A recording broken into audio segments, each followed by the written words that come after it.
Using labour market data to inform curriculum strategy.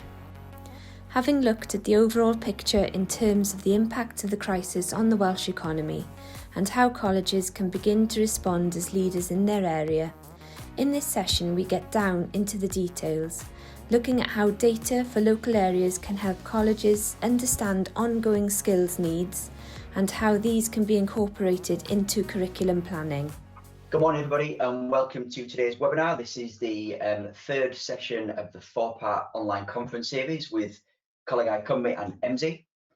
I'm delighted to be joined today by James Scorey, Vice Principal of Funding and Planning at Cardiff and Vale College, who's going to share some great insights with us towards the end of the presentation. And my name is John Gray, Director of Further Education with Emsey. So as I said, we're on to the third session now of the four-part series. We've had some great feedback from the first two sessions, taking a look at the state of the nation for Wales, and then really interesting discussion chaired by Iestyn on Friday with college principals. So today's session, we're getting into a little bit more detail. We're looking at using labour market data to inform curriculum strategy. And then just as a reminder, please join us for the next session on Thursday, which is then using labour market data to drive careers insights. So for today's session, as I said, we are going to get into a bit more detail. We are going to reference some of the data from Duncan's session as well. But the intention of today is to look at how we go about using this data as part of your curriculum strategy or your curriculum planning process. So for the agenda, we're going to have a quick recap on some of the data from session one. That was the state of the nation for Wales. So for those of you who've joined the last couple of sessions, apologies there for a little bit of duplication, but it is really important context for the remainder of the session. We're then going to work through using LMI to inform curriculum strategy, looking at some of the key reasons to use LMI, using LMI as part of your research strategy, and then some data examples for different regions. So just to point out, I'm going to look at different regions of Wales for that, so it's not going to flow exactly as it would if we're looking at curriculum planning, but I just wanted to kind of show that breadth and variety. And then, as I said, to finish off, we've got the case study from James covering his college at Cardiff and Vale. So just before we move on to the main session, if you have any questions at any point today, then please put them in the chat panel on the right hand side of your screen. We'll try to get to those at the end of the session. Hopefully we'll have a bit of time. We've allowed longer for today's session, and we'll have a bit of time for those questions. So please feel free to pop those in at any time. So before the storm, so for those of you who didn't see the session last week from Duncan, this is how Duncan referred to the Welsh economy before the COVID crisis. And as I said, what I just wanted to do now is just recap on some of those kind of key data points. Because it's really important context to us before we embark on curriculum planning to understand what the world looked like before the crisis. And we all hope that in many of our communities that we'll return to some kind of normality quite quickly. Whether that's the case or not, we'll live to see that, but nonetheless important to understand where we were. So first of all, looking at industry jobs in 2019. So on this chart here, we've got the industries represented by the green bars, and then the red dots show the UK equivalent. So this is looking at data for Wales. So we can see there human health and social work activities right up at the top, wholesale and retail trade, manufacturing, accommodation, and food services right up there, and then down at the bottom, mining and quarrying, and so on. So a couple of interesting points to pick out there. Obviously looking at things like human health and social work activities, bigger industries there than compared to UK equivalent, and certainly looking at manufacturing, quite a bit bigger there than that UK equivalent. So one to be aware of for industries as we move through. Next, to look at occupations. So we can see here professional occupations right up there at the top. Again, the red dots denote the UK average. So this time, not quite as many professional occupations compared to UK average. But we can see there that in second place and third, elementary occupations, associate professional, and elementary occupations I'm going to touch on several times through the presentation this morning. But that those occupation groupings are quite broad. So in elementary jobs, we're looking at things like elementary cleaning, storage, elementary construction, some of those type of jobs. Professional, I think, is a bit more obvious for those of you who've not worked with this data before. Yeah, just looking there at those overall occupational groupings and where the jobs were in 2019 before COVID. So now looking at job creation, again, we're looking at occupation data, so those broad categories of occupation grouping. This time we're looking at how the growth from 2015 to 2019, and again, we can see that elementary up there at the top, so those lower level jobs in the economy. Elementary are the lowest grouping of what we refer to as standard occupational classifications. That's the structure we get the data from government, so you might even refer to SOC codes. So elementary occupations, that lowest level of grouping, and then followed by professional, admin and secretarial and so on. And the percentage figures there are the growth percentage, so the growth rates of those occupational groupings. So again, a useful setting for us there as part of planning, that there's been good growth in things like professional. We've got good growth in things like skilled trades as well, which fits into a lot of our college work. But elementary up there at the top with the biggest growth. And then COVID-19 struck. So we heard, we saw the data last week in Duncan's session, and then with the discussion panel on Friday, just the sheer challenges that this has thrown, at the FE community, everybody, but at the FE community in particular. So as we move into the crisis, then we start to see some quite radical changes in the data. So this chart is looking at a couple of different trends since the start of 2020. The top set of lines, the top data is looking at claimant count. So a good indication there of unemployment. We can see that the massive increase from March 20 up to around May 20, and hopefully now we've just started to plateau slightly. Just for note there, we've got the green line again as UK, and dark blue line as Wales. So Wales performing a little bit better in terms of that than the UK average. And then to move to the bottom of the chart, we've then got the online job posting activity. So we can see again that big drop from what appears to start around February into March, and then off a cliff edge again down to May. But then from May we've had this upsurge again in online job posting activity, and that's been a better performance in Wales than UK. Again, around the UK is the green line. So online job posting activity, we use that as a measure to look at the economy and how it's performing right now. Because it's not the only measure, but as you'll all be aware, if employers are recruiting, it tends to be a pretty good sign for their businesses and that industry. So we can see there that a good number of online job postings. So hopefully from there a few green shoots. So looking at that level of data is interesting, but we need to get into a bit more detail to understand where those jobs actually were. So which industries are actually recruiting. So here we're looking at the job postings by industry, and we can see there the change in postings, and again the red dot is the UK average. So what we're looking at there is compared to the UK, transportation and storage had positive number of job advertisements in this period. So we're looking at February to August, as did health and social care and education and construction. So those kind of maintain that good level of job posting activity. But then as we start to look towards the bottom of the chart, there is where we see that kind of big negative impact. So right down at the bottom, professional, scientific, technical, arts and entertainment, accommodation and food services. No surprise really there.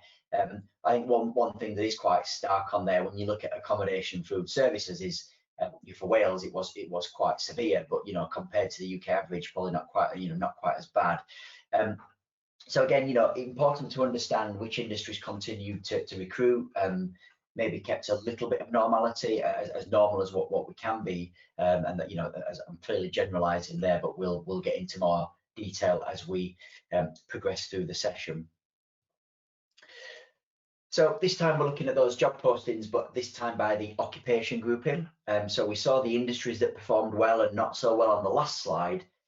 This time we can see that it was the elementary occupations again that performed well. So that those lower level occupations in our economies, those right there up at the top, and perform significantly better than the UK average. And then we've got things like process and plant, again quite low level occupations. And then caring and leisure, again, no surprise there, given that will be the kind of the prominence of the caring aspect of that occupational grouping, which is driving that growth. And then down at the bottom, we've got things like skilled trades, associate professional, and admin and secretarial, which all saw negative online job postings from that period of February to August. So a couple more slides just in terms of recapping data. And as I said, this might be a little bit of repetition from the first sessions, but it's really important to understand this before we get into the more regional aspect of curriculum planning. So next we're looking at skills. We change our focus from looking at industries and occupations to looking at skills. And here we've split the skills into these kind of 4 categories of high skill, middle skill, labour intensive, and service oriented. And what we can see there is we're looking at the skills have been selected for the largest swing in volume. So we can see, for example, nursing had an increase in volume, as we'd probably expect through this period. And in second place there on the high skill, mental health. We've seen that a lot come through as part of my role working with colleges across the UK. We've seen that skill, mental health, come through significantly in many regions. But again, so we've got those kind of high skills coming through, and then below that we've got the ones which had negative swings. So you've got there things like accounting and fundraising and so on. Now, one thing that I thought was interesting to kind of just mention on this, when we look at the middle skill, clearly on the other 3 categories there's some positive. On middle skill, it all tends to be decline in terms of demand for that skill. And again, we've got those kind of labour intensive skills, which we know we're in quite demand there. So particularly looking at things like warehousing and transportation, storage, and those kind of things within there. So a nice way to split that skills data. And finally, in terms of our recap then, is just looking at the occupations facing the highest disruption. So this is based on exposure to furlough, and we're looking at industries.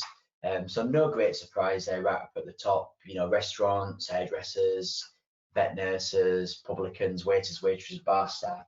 And again, really useful to kind of think this through, because if you are a college offering training which is going to support those types of industries, clearly there's going to be a significant impact of that as we plan for the next 12 months onwards. So certainly worth bearing that in mind as we work through. So that just covers some of the key data from pre and post COVID.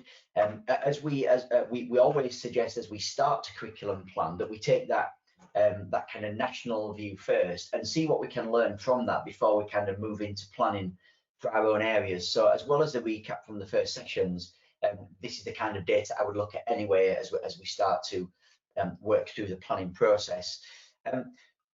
One thing I wanted to touch on before we get into more localized data is something else which Duncan picked through on the first session, and I'm going to kind of return to it a couple of points through the presentation this morning. And that's about what normal is when we return. And one of the key themes that we're working a lot with now with colleges is the impact of technology. So we'll see this later on. We'll talk about automation. So in MZ terms, when we're talking about automation, we are talking about technology and not just robots. People do seem to think it's just about robots sometimes, but we're talking about technology in its broadest setting. So we've got examples there, top left, mobile homes being modular construction, being built off site and dropped in on site. McDonald's there in the middle, using digital for ordering processes and things like that. So we're talking about that exposure to technology. And what we do know from our work is that that technology has a significant risk to skill. And we tend to talk about this more about the tasks that people are completing rather than the actual jobs themselves. And what we've done here is just to show those kind of some of this, the tasks, the skills which are at high risk, middle risk, and low risk. And as we'll see there, the ones at high risk, you know, we've got things like processing information, controlling machines, handling and moving objects. You know, no surprise there that they're high risk. And then into middle risk and low risk, and you know, no surprise as we get into the lower risk, those are the ones which are the more kind of interpersonal and analytical, you know, rather than the more physical skills and tasks which are at higher middle risk. Now, this is important again for curriculum planning, because what we are going to see over time, and I urge people to start thinking about this now, is that the skills which are needed by people in the workplace are going to change, and that means that then the skills that we teach in our curriculum are going to have to change with that over time. Now, we're not saying that's going to be, you know, next year or the next 2 years or 5 years, might be 20 years, but it's certainly worth thinking about that now and having a longer term strategy for how we address technology and automation. So now to get into the main section of today's presentation. So we're now going to get into how we're going to use some of this labour market data to inform curriculum strategy or curriculum planning, whatever you guys call it in your institutions. We're going to work through quite a structured process, and this process we like to think will work, you know, whether you're using EMSI data or not, and we certainly suggest using more than just EMSI data. I hope this process will give you some structure to how you might go about using labour market data to inform your activities. So first off, particularly for those of you who might be new to EMSI, but more really to show this this diagram. So EMSI's mission is to use labour market data to inform and connect people, education, and employers within the context of regional economies. Now, in the context of colleges that we're working with largely today, you know, think about yourselves in this diagram. So you're the educators, you're the educational establishment. And then what we're really trying to do then is use that skills data that we're going to look at, or jobs and skills data, to really then connect with your students. So in the people circle there, people, so that might be students, that might be their parents and so on, or adults looking to retrain. And then we're trying to connect them in with employers, so understand what the employer's future labour market needs are going to be, what are the in-demand skills. So we're trying to use that labour market data really as that common language, as that central point to pivot everything around. And I think that's quite a nice way to represent what we're trying to do with the data. So a few key reasons to use LMI in planning. First thing, I've kind of used the terms interchangeably thus far. So we have LMI, labour market information. Some people refer to it as labour market data. It's one and the same thing, just a different way to describe that. So I'm sure you'll all be aware of these, but often when we get involved working with colleges, that sometimes they have kind of preconceived ideas about what they're trying to achieve with the data. So I think here is just a useful reminder. So really we're trying to use labour market data to ensure that the curriculum is aligned with local, regional and national needs. Now, we're going to look at examples in the data today at local and regional levels.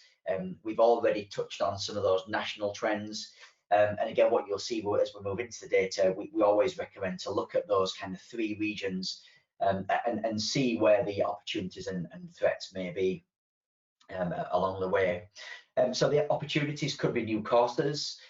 It might be responding to high employment demand. So it could be putting on completely new courses. But sometimes it's just more about actually delivering a greater volume of a particular course. So you might already deliver a curriculum in a particular area, but when we look at the supply and demand, there's a lot more demand than what you're actually supplying. So sometimes it's about developing a marketing strategy to capitalise on that.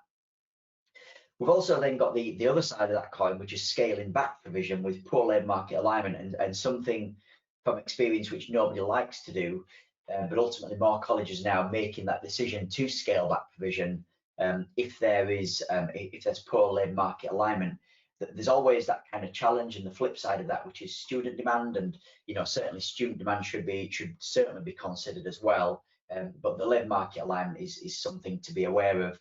And what we're going to do in this session on Thursday is think about using this data for careers insight, and that's certainly where we'll start to pick up on that then. So how does the labour market look in the future? This really comes at the heart of the curriculum strategy. How are you developing curriculum to meet that labour market?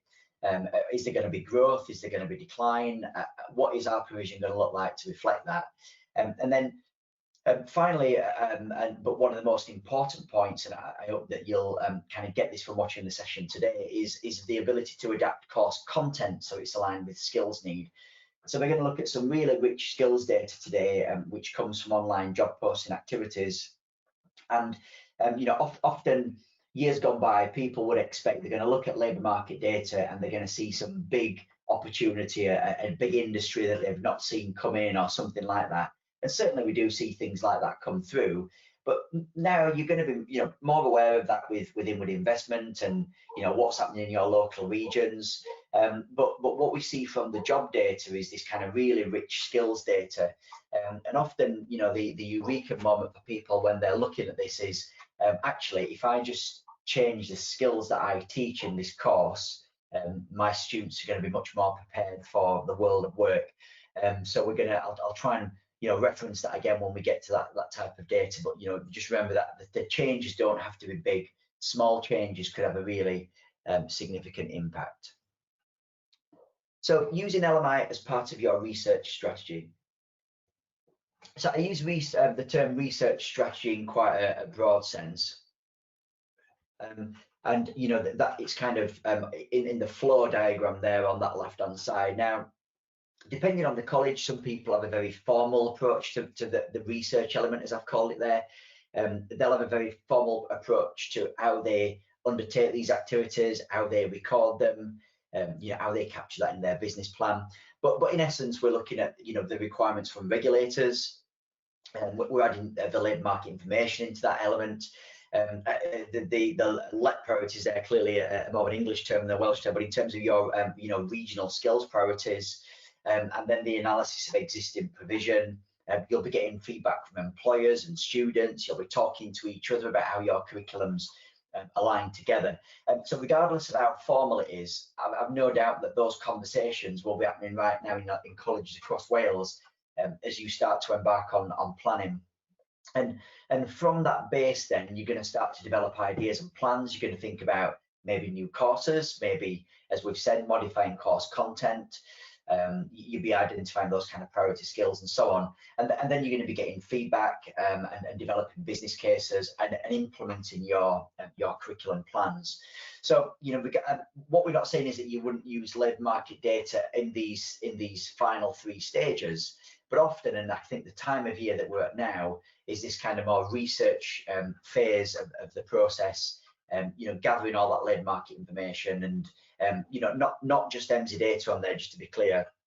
In terms of labour market information, it's not just about EMSI data. Clearly, we have a lot of data to support that. But just talking to employers and students and getting that feedback is really important to do as part of this scene setting. So that's where we suggest the majority of the data is going to sit. And then a couple of really practical tips then as we get into the data is we always suggest to start by taking a broad look. Now this might be obvious, particularly if you've worked with data before, but what it's useful to do is start off looking at that national picture and then work your way to the more regional level and then into a very local level. And the reason why we suggest to do that is often you can spot different opportunities or threats by working your way through that process. So for example, you might have a particular industry which is performing really, really well in a very local area, but when we take a step back and look at the regional, that same industry could be in quite sharp decline. So it's really worth understanding what the impact of that might be on your local area, and vice versa. It could work the same way, and with opportunities rather than threats. So start by taking that broad look, looking at the geography. So this diagram has changed slightly. It's, the wording's changed on there. So now we've moved from looking at geography to actually looking at industries or occupations. And again, we always suggest start by taking a broader look first. So the example there on the slides is you would start looking at construction as a very broad sector, a broad industry, and then we'd move into more detail around electrical installation.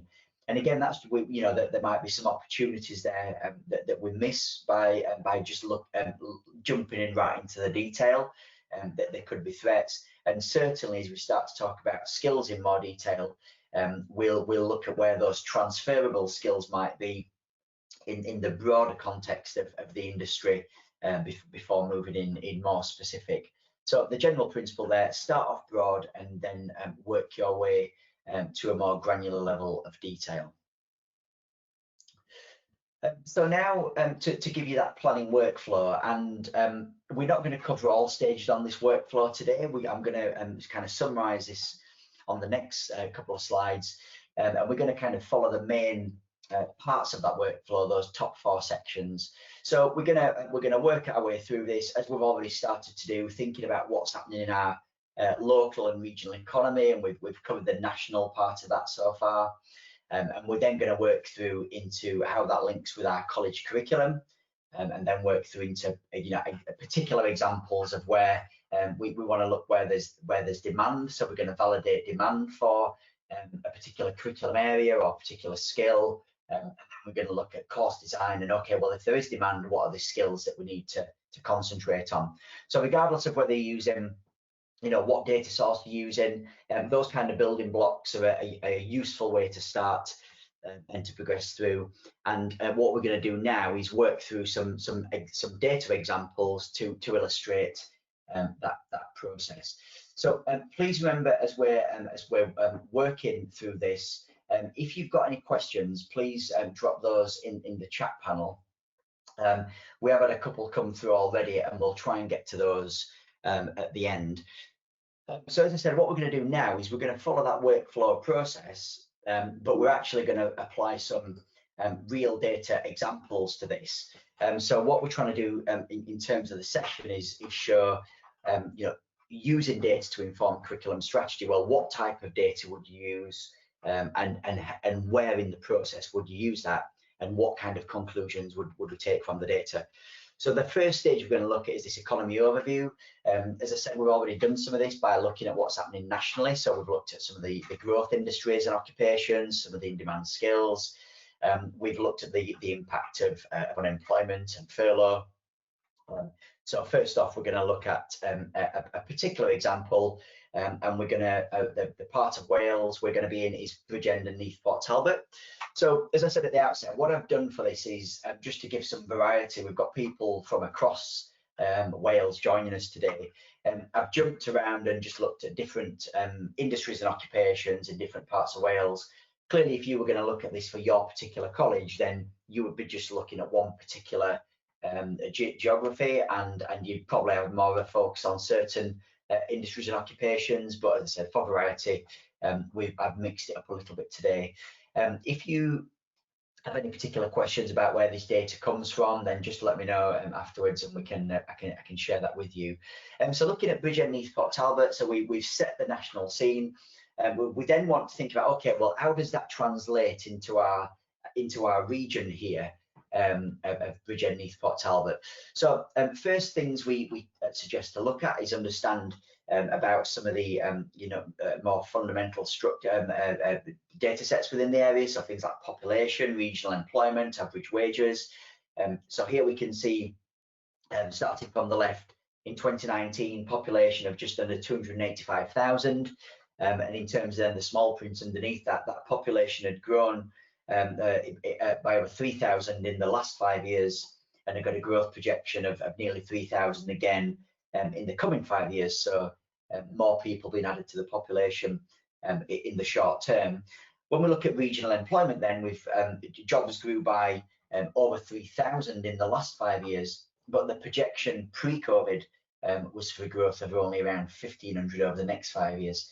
Now, I'm just going to kind of labour that point there for a second, that this projection is pre-COVID. So those of you who work with MT Data a lot will be really used to our projections.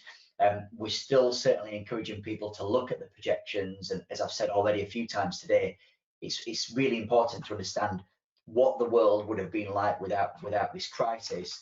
But what we really need to do then is triangulate that projection with other data sets. So underneath there, the full claimant count bar chart there, we can see, I've dropped that on there as context. So if we look at that regional employment, we could see that the projection was around 1,500 jobs over the next 5 years. But then when we look at the claimant count, we've got a significant number of people claiming benefits, and that jump there, if we look at that jump from April to May, we know that there was a significant jump from March to April, and so on. So there's a good chance that that projection of 1,500 jobs is going to be lower. The projection will be dampened, and we're going to see that challenge of the unemployment. Now that will work through in our data. We'll start to share more about those projections in the new year, and over the course of the next 12 months, very complex and rapidly changing situation, as you'll appreciate. But I wanted to kind of share that thought about how you kind of triangulate that projection with the high unemployment. So quite potentially tough times there for Neath Port Talbot. So more than about that kind of the demographic data, again, we suggest kind of putting that into this economy overview section. Understand about the age demographic of your area, the racial profile of your area, and as well as age, things like gender split and so on. So it's always good to have that really broad understanding, particularly for things like age. What are the trends in terms of, for example, younger people? I know across the UK, we've had that kind of almost boom in 16 to 18-year-olds again. We've gone through a real period of decline in many areas, and now that's just starting to come back through again with more 16 to 18-year-olds, which is great for business, for colleges. But in other parts of the UK, there's a strong dominance in young adults and so on. So always being aware of what that profile is and how your curriculum could reflect that. We've then got some data below that, looking at some proportions of millennials and retiring soon and racial diversity. And what we're doing there is just looking at that compared to UK average. So we can see there in Bridgend, Neath Port Talbot, lower proportion of millennials compared to the UK average, but a higher proportion of retiring soon. Again, so some interesting insight we get from that. Just thinking about what types of provision might be suitable, and how that might evolve into our curriculum planning thinking. So as you can see, there's some quite general information to cover that demographic in the area. So digging into a bit more detail from the industry data that we looked at in the first part of the presentation, where we talked about the national data, we looked at the areas impacted by COVID and so on. What we're now doing within this economy overview section, remember we're just looking at that kind of small geographic area, is to understand more about that particular region and what works well in that area, and what is quite specialised perhaps. And this graph is looking just at that. So LQ is location quotient. So here we're looking at top industry LQ. Now LQ is a measure of concentration. So here we're looking at the concentration of industries in this Bridgend area. So I've put an arrow on there pointing at the axis where we specifying 1. So anything basically over 1, there is a higher concentration of that industry in Wales, or sorry, in this region, than there is compared to the national average. So here we can see manufacturing with an LQ of far greater than 1. So that's saying that there's a far higher concentration of manufacturing in Bridgend than there is against the UK average. And then similarly for public admin and defence, mining and quarrying, and so on. So we draw attention to those. We always suggest to understand what are your specialist industries, how are you supporting them, through your curriculum strategy, because they tend to be things which are quite unique in an area and warrant further consideration and support. So that's LQ, as a reminder, location, quotient, and that's looking at concentration. Then understanding more about the industries that have been growing. So this is looking at the last 5 years, which industries have been growing in my area. And so here we can see human health and social work activities have grown well in this local area, as an accommodation and food services and manufacturing and so on.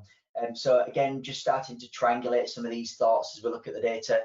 We know that accommodation and food service have been really badly hit nationally because of the crisis. And there we can see in this area that was the second largest growth area over the last 5 years. So something that really needs to be considered as part of our curriculum strategy. So those are the top growing industries. And then similarly, we then look at the top growth occupations for this region. And again, we see this elementary occupation leading the way. So the biggest number of job growth has been in that elementary category. And then in beneath that, caring and leisure and professional and so on. Remember that top left-hand chart is looking at the last 5 years. So the biggest growth in those elementary occupations.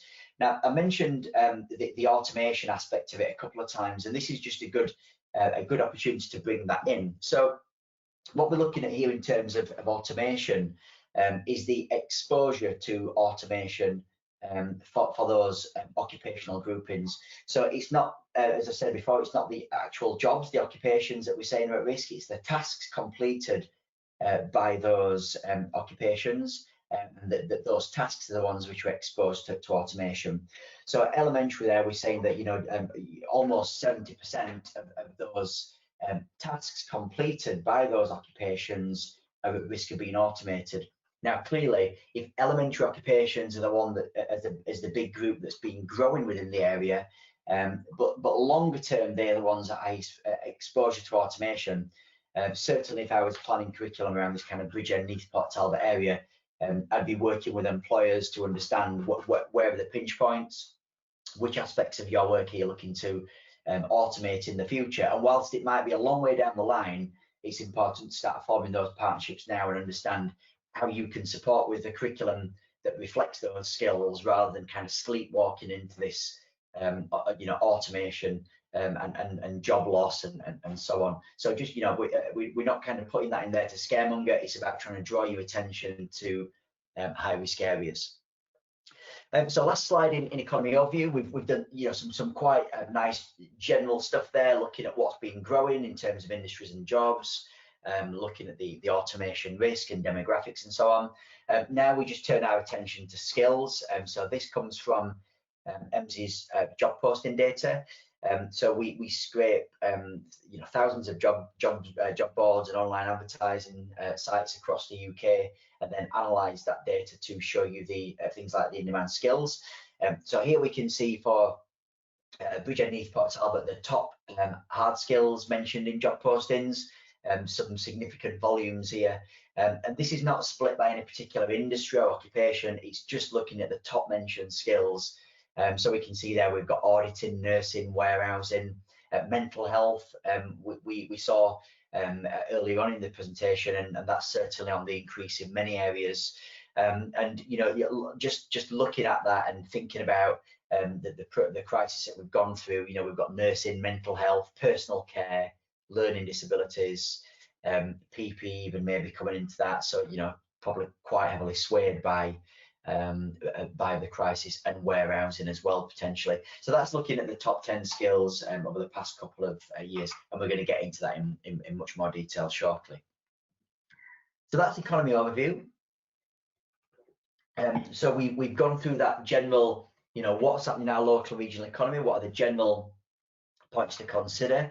Now, often a question that I get asked is, well, so for example, if you're the head of construction sat on a call today for Bridgend, and you've not seen construction mentioned anywhere in there, is that really relevant to me? And my answer is absolutely yes, because whilst it might not be relevant to your particular curriculum area, it's really useful to understand what's happening in the broader region. Are there any opportunities that you can maybe capitalize on based on that, You know, even if it's just those kind of common skills, and how you can look at those kind of common employability skills for your students. But there's definitely insight to glean from there.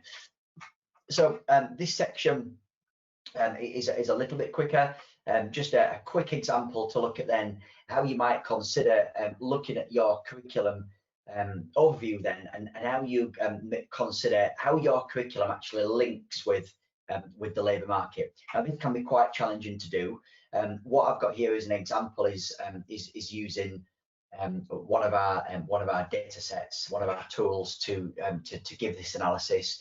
And you'll have different mechanisms maybe for completing this in your organisations. So as an example, what I've got here is a 20-mile radius of College Cambria. The completions data is dummy data. I must stress that it's not the college's actual data. In terms of the annual openings and so on, from that column onwards to the right, that is actual, you know, real labour market data, but the completions is dummy data for the purpose of the demo. So what we're showing here is, and again, it's just getting you to think about how does your curriculum fit into the labour market. So what we're showing here in terms of completions or achievements, you might call them in your college.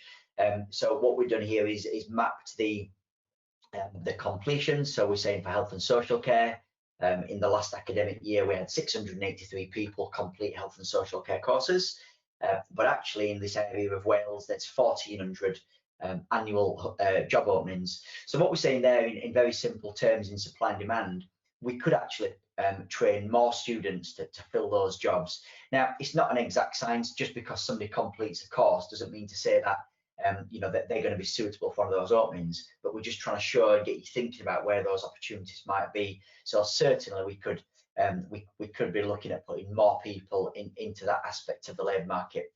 It actually works the other way as well, though. And if we just looked at the next line down, then counselling and psychology, the dummy data shows that we had 150 achievements in that year, but actually there's only 169 annual openings in the region. So we're getting very close to kind of oversupplying that area.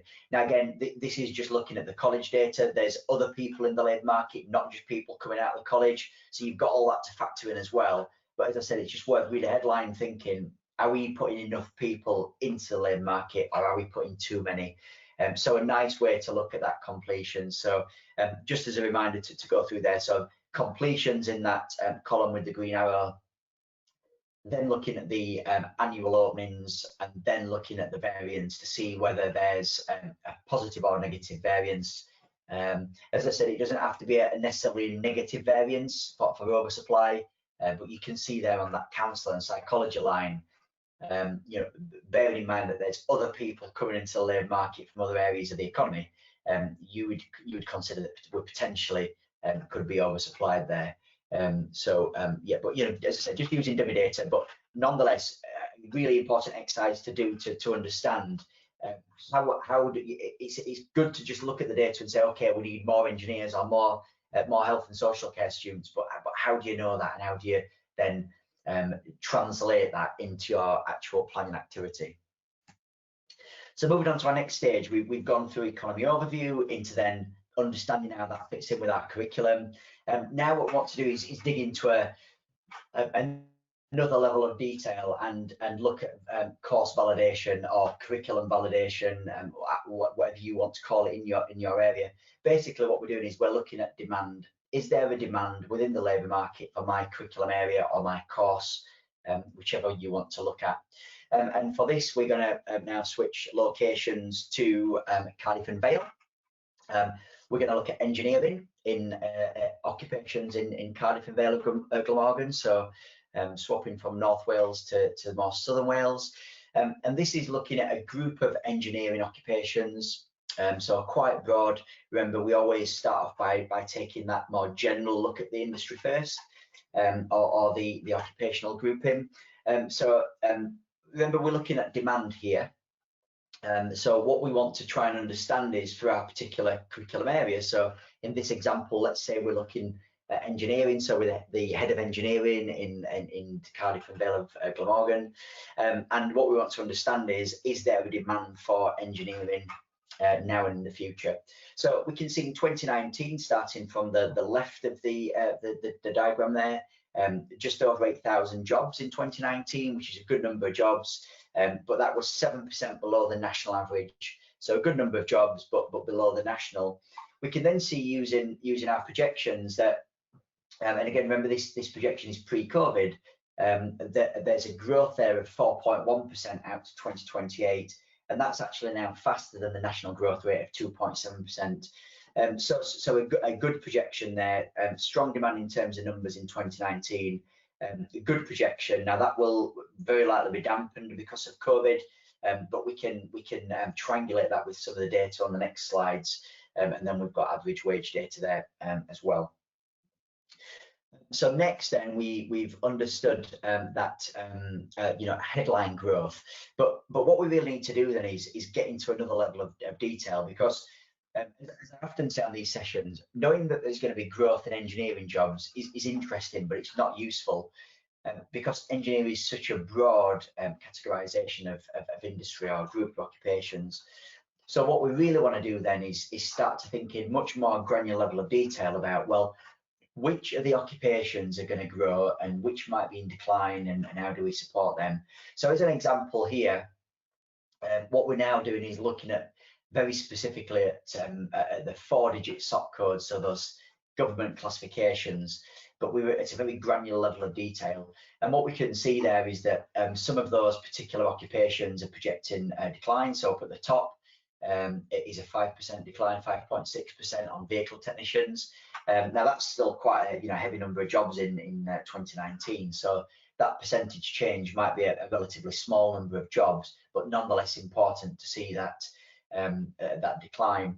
And then when we get down kind of halfway down there, we've got civil engineers, which have got a good growth, a 10.46 growth projection, and down at the bottom there, electrical engineers and design development engineers with strong growth as well. So again, really understanding in this kind of demand aspect, yes, whilst there's growth in overall engineering, which are the particular occupational groups which are going to see that growth, and which may be going to decline. And the important question there is, does our curriculum reflect that?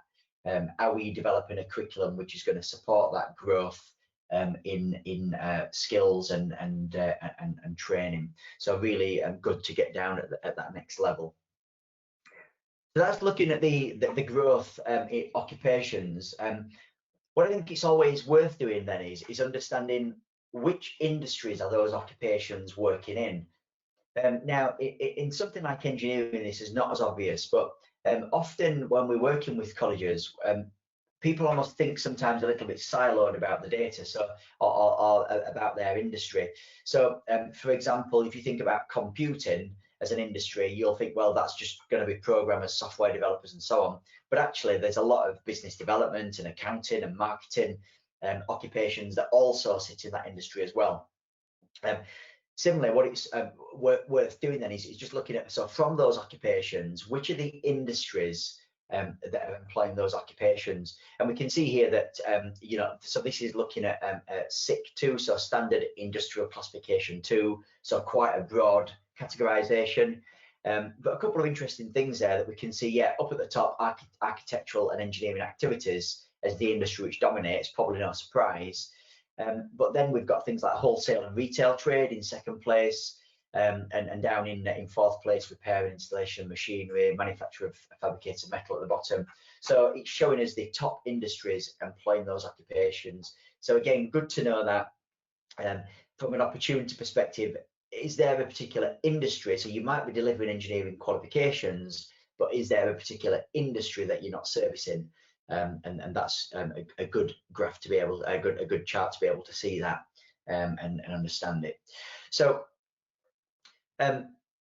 moving on then, we're still in this kind of Cardiff and Vale of Glamorgan area, looking at engineering, and remember we're trying to look at demand, so we're trying to validate the demand for our curriculum. So what we've seen so far is a good number of jobs in the last full year, a good projection out to the future, a good split of occupations across a number of industries. Now we turn our attention to job postings, which is going to give us a feel for current demand, and how employers are recruiting for that. So here we can see over the past couple of years, a strong number of job postings, just over 8,000 or 8,500 unique job postings. Total postings is basically what we're doing with total postings is deduplicating those to get to a unique posting figure of 8435. And what we can see there is, there's a good number of postings for these engineering jobs. Here we can see the top posted job titles. So the top job titles that people are looking for, employers are looking for: mechanical engineers, vehicle technicians, structural engineers, and so on. So those are the top job titles which are coming through in that job posting data. And really useful to understand that. And again, it's that context for curriculum. Okay, well, there's a lot of engineering recruitment, but are you training mechanical engineers, vehicle technicians, highway engineers? How is your curriculum kind of meeting that labour market demand? Clearly, job title is quite a superficial thing, and we're going to get into more detail next. But nonetheless, good context to understand there. So moving on to our final stage of this process, we've validated demand for engineering on the last section. So as I said before, I've gone through quite ad hoc regions and different curriculums, just for variety on the presentation. But if you were going through this process for real, you would have gone through your region. You would have then mapped your curriculum for that region into supply and demand. You would have then looked at demand for a particular group of curriculum or your curriculum. So if you're head of health and social care or head of computing, you'd have looked at demand for that. And then what we're going to do next in the process is, okay, so if there is demand, what are the in-demand skills? So thinking about course design, what data can we glean from the labour market to inform that aspect of our curriculum and that plan? So next we're going to look at in-demand skills. So this time we move west to Pembrokeshire, and we're looking at computing occupations in Pembrokeshire. So different group of occupations, different geographic region. And what I wanted to do here is really get into the detail then of skills. Now, we're looking at a couple of different data sets on screen, so quite a lot of data. We will share these slides afterwards, by the way. So if you've obviously registered for the recording, you'll get a copy of the video and the slides.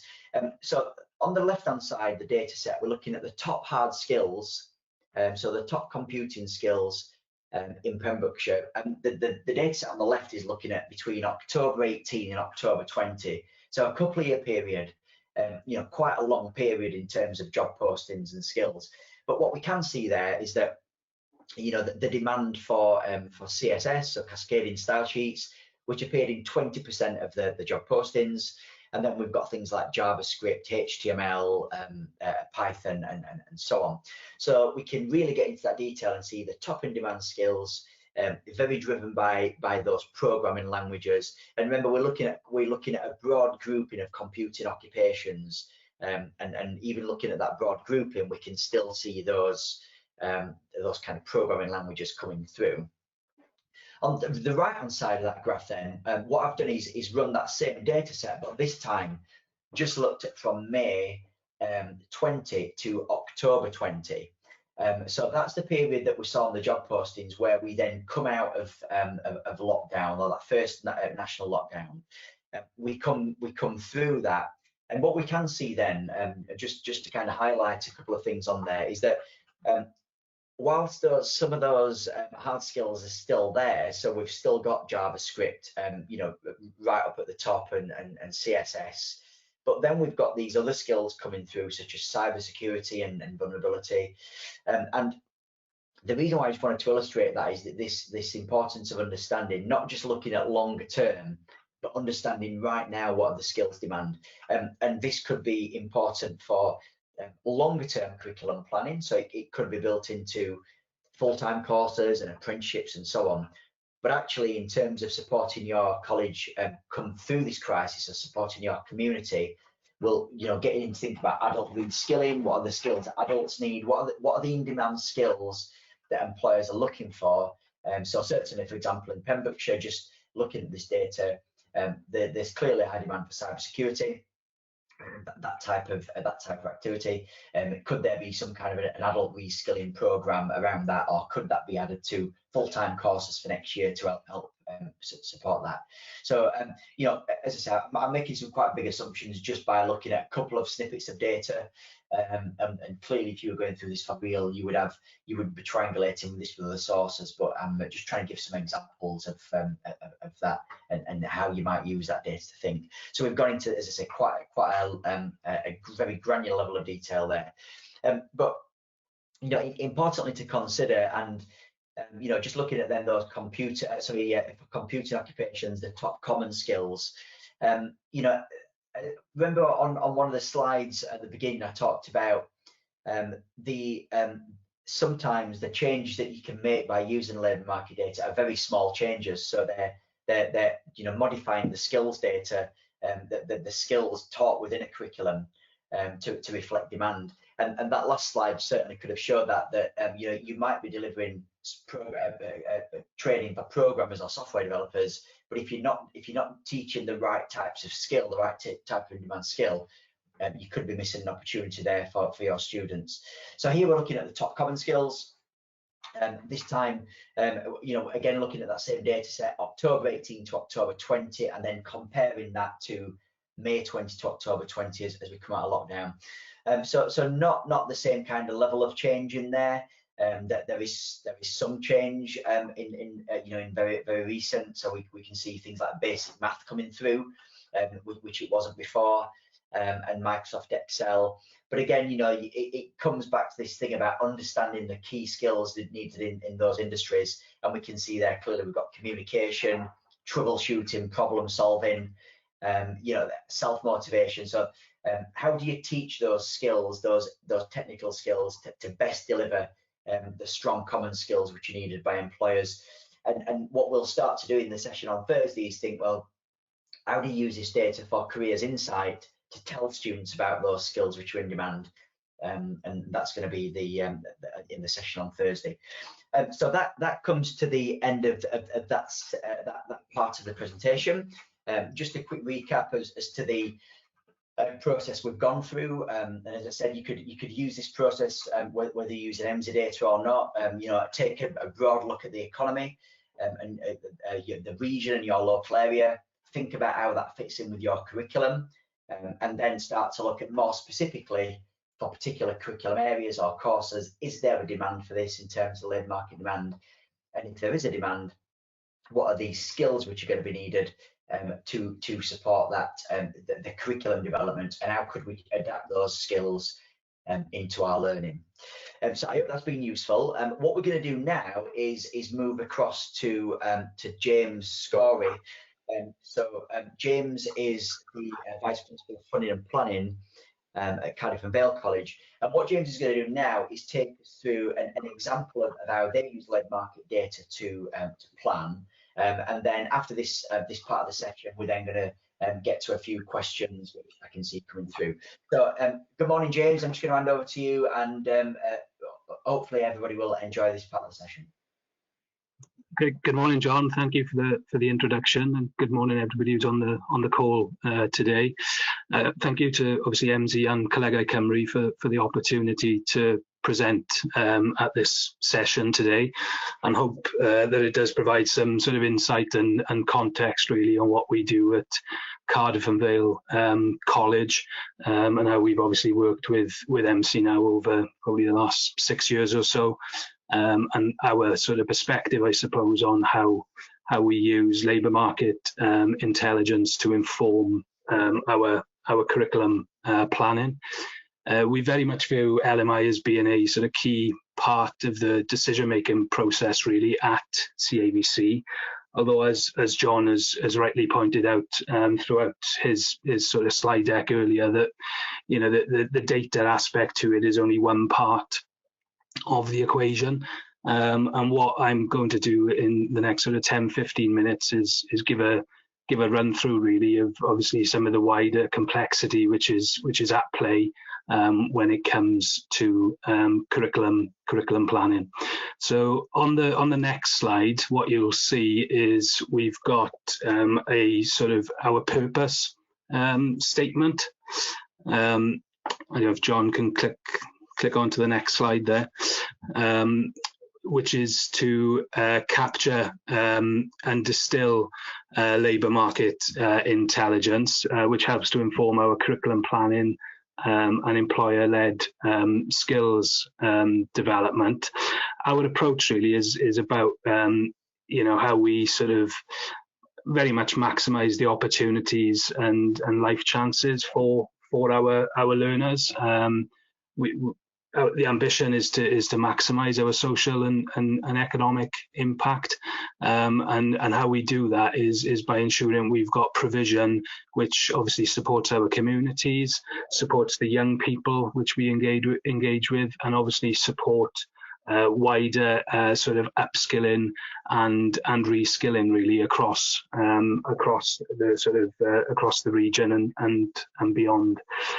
What we need to acknowledge there is that there is this complexity in the background, and an analogy that I quite like, which I picked up on recently, is the concept of working in a VUCA world. And what you can see on the next slide there is the sort of key drivers of change which are at play. They're very much a macro sort of perspective here, but it's illustrative of that VUCA world that we're now operating in, particularly with the advances of, this sort of fourth industrial digital revolution and the sort of pressures that's placing on the UK and even the global skills system, but particularly the vocational sector. So what you can see there is, and in terms of the acronym VUCA, is volatile, uncertain, complex and ambiguous. And I suppose the testament to the use of that acronym really here is that this slide was I originally pulled this slide together back November 2019. And obviously there's absolutely zero mention of a global pandemic on this slide, which is testament really to to how things can change so quickly. But it does provide that context to what we're dealing with, particularly within FE colleges, in terms of a wide variety of sort of drivers which are influencing us at a macro level, and obviously we need to have that in mind as part of that wider sort of triangulation of data, which helps to inform our curriculum planning. And the next slide then gives a bit of a regional context to the Cardiff capital region, obviously where CAVC is based. And again, at a high level, you can see that when we look at sort of supply and demand within the region, we've got a lot of factors there that we need to consider. And obviously we've got there's 5 FE colleges, 3 universities. All of those influence the supply of talent and skills into the local labour market. But we also need to be mindful that the region isn't it's not insulated in any way. There is this outflow and inflow of talent into the region, so the skills base of the region obviously does change. And like most of the regions in Wales, we've got this ageing profile, so the pressure on the talent pipeline, which is coming through from colleges in particular, is obviously significant in terms of how we support our employers and maximise opportunities for young people. And skills gaps and shortages continue to be at the fore in terms of most sort of employer surveys or data which is put out by the Regional Skills Partnership do articulate those high level challenges which we need to capture and address, whilst continuing to move towards that sort of higher level skills base, but ensuring we don't deprive young people of the opportunities of significant jobs which are available at some of the sort of lower lower levels, and obviously the importance of the sort of human foundational economy has really come to the fore over the last sort of 9 months, and people in those jobs are absolutely critical, both in terms of a source of employment, but also in terms of ensuring that the health and well-being of our communities is also catered for. The next slide gives a quick sort of insight in terms of the some of the sort of the regional priority sectors that we've got within the Cardiff capital region. And we very much pride our sort of curriculum planning response in terms of making sure that we are in a position to meet the needs of all of these sectors. And we work hard both in terms of scrutinising data and working directly with employers through either direct one-to-one engagement or through our sort of employer advisory boards, which we have across most of the priority sectors, to really try and capture and distill some of this LMI and make sure that we are responding to the needs which they've identified, both in terms of the immediate needs in terms of any upskilling or reskilling required within their workforce, but then also importantly in terms of that talent pipeline, which we really do need to provide to all of these sectors. And obviously there's a lag with these, where you've got people, young people coming in through the sort of FE door at the age of 16. When we're curriculum planning, some of these will take a few years to progress into employment. So we need to have, there is an element of, I suppose it's the old crystal ball gazing, which we've all had to do over the last 9 months or so. But what we need to do is have confidence that we are making the right decisions. And the analogy that we often use is putting sort of the information that we captured into a bit of a melting pot.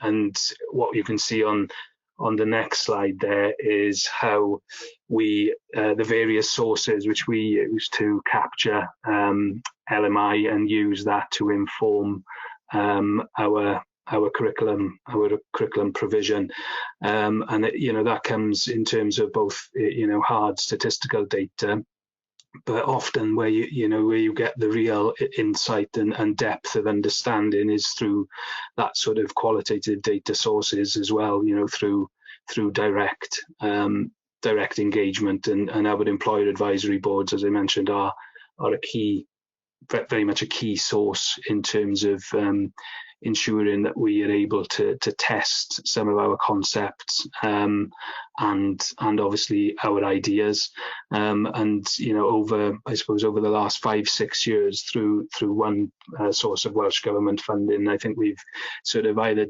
developed, updated, validated in excess of a sort of 100 different qualifications, which is aimed at responding to those higher level skills needs of employers, and we take great pride in terms of making sure that we've got the sort of evidence up front as a proof of concept, and then obviously the test is then when it goes through to being live delivery. Obviously, sometimes you do find circumstances where you've developed something and it takes longer to get off the ground than what you'd anticipated, but you've still got a sort of strong proactive response there to respond into the data and what employers have requested. One of the key learnings for us then is about the accessibility of LMI, and what the next slide shows is how we make our LMI accessible to colleagues. We've gone on a journey here, but what we've done is we've taken a centralized approach, really, which I know is different to many other sort of colleagues in the FE sector, but what we've got is a small sort of team in place in terms of being responsible for the sort of research and analysis of the data, the MZ data and other data that we use. But then that team also captures then the information from the regional skills partnerships as well. And what we do is we distill this information into a sort of consolidated curriculum planning document. And the last version that we did run over 68 pages. But what it does is breaks that into different sort of sector subject areas. So colleagues, HODs in different areas don't have to read the whole report, but it's just one way of consolidating the data into a single report, and that also it does provide good robust evidence as well then in terms of any sort of ESTIN inspections as well, in terms of how we capture and disseminate that information.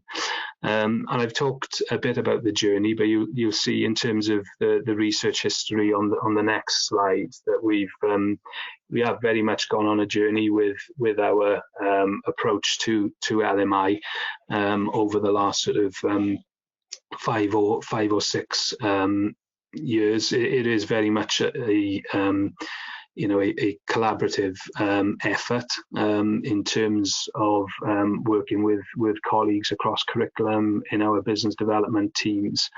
And what we've managed to do is obviously build a strong sort of reputation in terms of how we use LMI to inform our provision. And that has resulted in some, sort of commercial opportunities as well in terms of delivering specific research projects, which we did for the regional skills partnerships back a few years ago.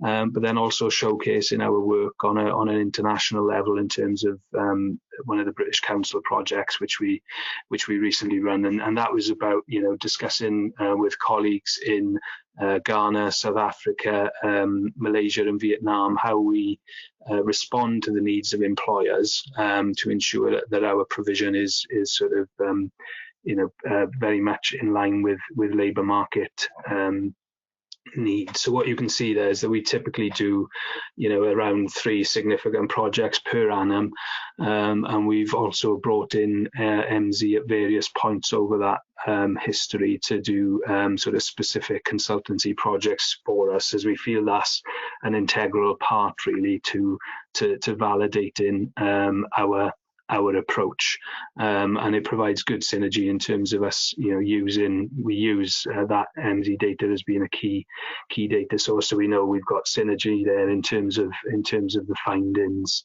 that we have as well. And the next slide sort of tries to sum up the challenge, I suppose, in terms of what we're facing within the FE sector, and what we're all trying to do is find that, I suppose, that market equilibrium really in terms of demand and supply. But as I've discussed, we've got big challenges there, and there's a complex landscape. But what that does is provides a real unique opportunity for FE to take centre stage really in terms of responding to the skills needs of the region, and ensuring our young people have the best opportunity, and we support our adults as well in terms of those skills requirements. But what we're trying to do constantly is shape and influence the learner demand side of things, and as we know, in terms of that full-time provision, the sort of parent and guardian influence there is key. So we certainly try to do that in terms of our sort of collateral that we put out for full-time provision. We just include little sort of snippets in terms of LMI insights in terms of different jobs and occupations that are available, which are associated with those subjects, and what the vacancies look like, what the earning potential looks like, to hopefully stimulate interest in some of these areas which do seem alien to a young person who's been in school and hasn't had a great exposure, if you like, to that vocational aspect.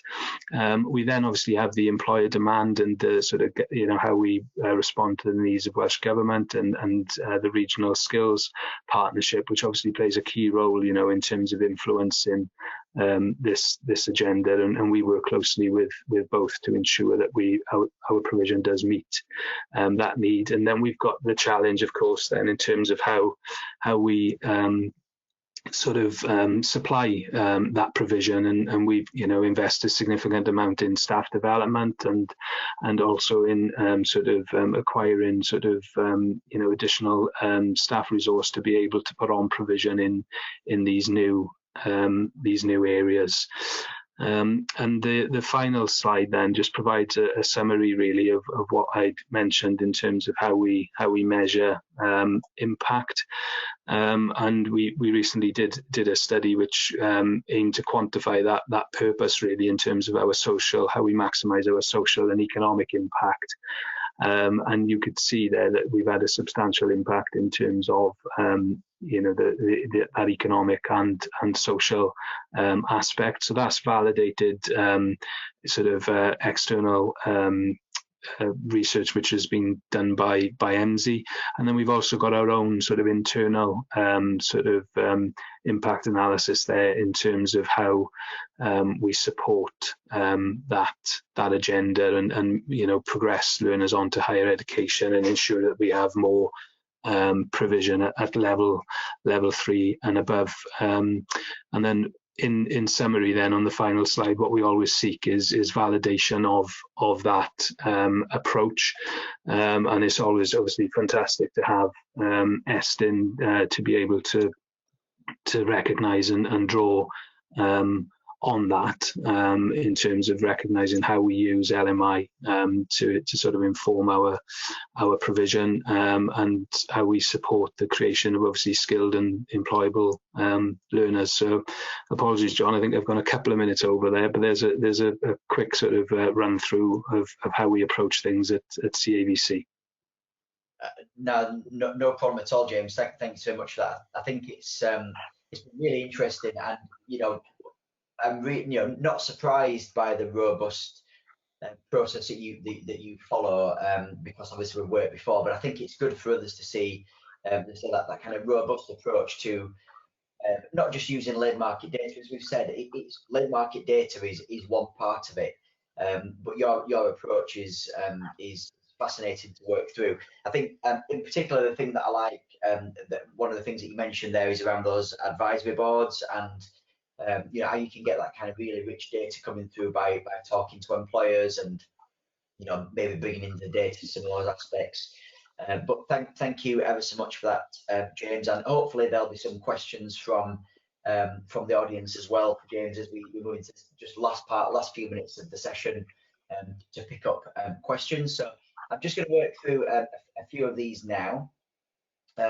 So we've had a few questions come through, and I'll just try and pick some of these off. If you have got a question, please add it quite quickly before we finish off the session.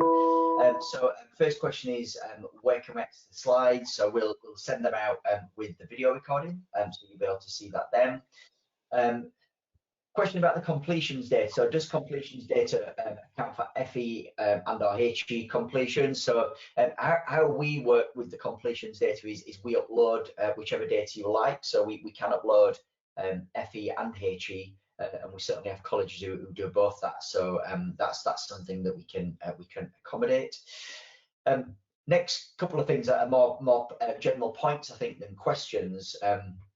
But I'm going to kind of read them out anyway, because I think they're both really appropriate for the session that we've had today.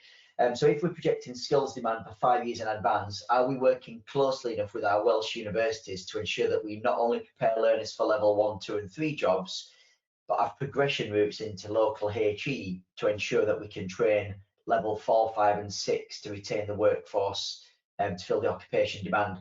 So I think that's a really interesting point there, and maybe one, James, if we don't mind coming back to that one in a second. So that kind of link through our colleges train level 1, 2 and 3, and then work with universities for that progression. Be interested just to get a final thought from you on that, James, if you're still with us on the call. And then the final point was about the final question that's come through was about breaking down the skills detail. So I looked at the skills detail at an occupational grouping. And the question was, can we break that down to a specific occupation? Yes, we can. So we could look at in that we looked at those computing occupations, we could look at a programmer, or we could look at an IT technician, and we could see that skills demand. So thanks for those questions. So James, if you're still around, I just wondered what your thoughts are to that one around the progression to HE. Is that something that you do at the college? Yeah, definitely. We pride ourselves really on ensuring we've got provision which spans from, you know, sort of pre-entry through to well, some of the provision actually is level 7. So what we worked hard on doing really is making sure that we went through a process of getting the QAA approval. So that obviously allows us to offer higher level courses ourselves, but we've got close working relationships with many of the sort of universities, both locally and some nationally, which we use to ensure that we do have that sort of pipeline of talent, if you like. And I'd mentioned earlier that we'd you know, supported almost 100 or so qualifications now, either through full-time, part-time, or in that commercial offer. And what we're keen always to ensure is that we do have that progression pathway, both in terms of either direct provision, which we provide as CAVC, or by working with sort of partner HE institutions, if there, you know, is a particular reason that you know, it's so specialist or so niche that it's only certain institutes who have, you know, the capital builds which you'd need to run particular provision. Then obviously we'd make sure that we've got those relationships in place, you know. But we've expanded our offer significantly recently over the last few years, you know, to include a variety of, you know, those HNDs, HNCs, foundation degrees in different areas, and then going through to working with partners to be able to offer, you know, the BScs in things like you know, cyber security and the like, to make sure that we've got, you know, a pathway that supports those young people and gives them the option of maintaining their studies with the college or progressing onto university. So yeah, I'd say it's important to expand into that higher level skills offer, and we do the same in terms of apprenticeship provision as well, you know, in terms of having a broad offer in terms of higher apprenticeships, and then working with you know, university partners in terms of you know, making sure the pathways are there for them to progress onto degree apprenticeships as well, which is obviously something that only universities in Wales can deliver. Yeah, that's thanks for that. A great answer, and I think it just shows the complexity of as the FE sector. What we're trying to do is, you know, that linchpin between lots of different agencies to you know, to deliver the best education, the best solution for our communities. So thanks. Final question come through, James, if it's okay, I'm going to kind of put this one to you as well, because I think it's very appropriate to be answered by a senior leader in a college. Given the need for change in curriculum in a responsive fashion, how do you manage staff resources in terms of CPD to meet curriculum changes? So how do we keep staff trained and up to date in a college to reflect the needs of the labour market? Great question, and just hand us over to James for a final thought on that one. Yeah, that is a fantastic question, and we've, again, you know, I think there's probably there's a textbook answer to that, isn't there? But that textbook answer probably, you know, doesn't really acknowledge the complexity which is at play here. You know, there is a sort of challenge, I suppose, in terms of identifying where you want to be in a few years' time in terms of provision, because particularly with the higher level skills courses and specialist provision that you put on, you know, in areas like, I suppose, civil engineering or quantity surveying, what you sometimes need to do is sort of upskill both the current staff base and obviously seek obviously new sort of talent into the organisation, which broadens your capability. And in terms of how we do that, we've got a sort of training needs sort of matrix, if you like, set up, and making sure that we've got an understanding of competency within the college, and then we use that then to try and plan for the future in terms of looking at those future trends and saying, well, if you look at digital as being an example, and the expanse of cyber security, we've been working on that over the last few years, really, in terms of supporting lecturers to sort of upskill and reskill in that area, and also there is a need to work with partners as well, and recognize sometimes that what you need to do is work with a specialist partner to support that provision, and that's something that we pride ourselves on, particularly within our apprenticeship provision, in terms of making sure that we've got the relationships with specialist subcontractors who are able to offer this sort of unique sort of provision, if you like, and very niche sort of provision, so that I don't think there's a direct sort of there's no correct answer for that, but it's the approach that we've taken, I suppose, is mixed. We've tried to identify where we want to be in the future, and what the trends coming down the tracks are. We've then tried to sort of look at how we resource that, either through getting people onto CPD programs now, or by planning future CPD programs which would allow us to do that. And we've also looked at expanding our sort of capabilities through acquiring new talent into the organisation, or by working with, as I say, specialist subcontractors, particularly on the apprenticeship provision. So there's a bit of a mixed approach there in terms of how we do it. But I appreciate that it is a huge challenge in terms of shifting that resource base, in terms, particularly with some of the sort of, I suppose, the trends which are emerging, in terms of what lies ahead in terms of the skills needs from employers, and I suppose the bit that what we're trying to do more on as well is how we work even closer with employers to sort of I suppose borrow some of that resource as well, and make sure that we've got that resource then available to support certain aspects of the curriculum through guest lectures and the like, to make sure that we can sort of cover off everything that we need to do.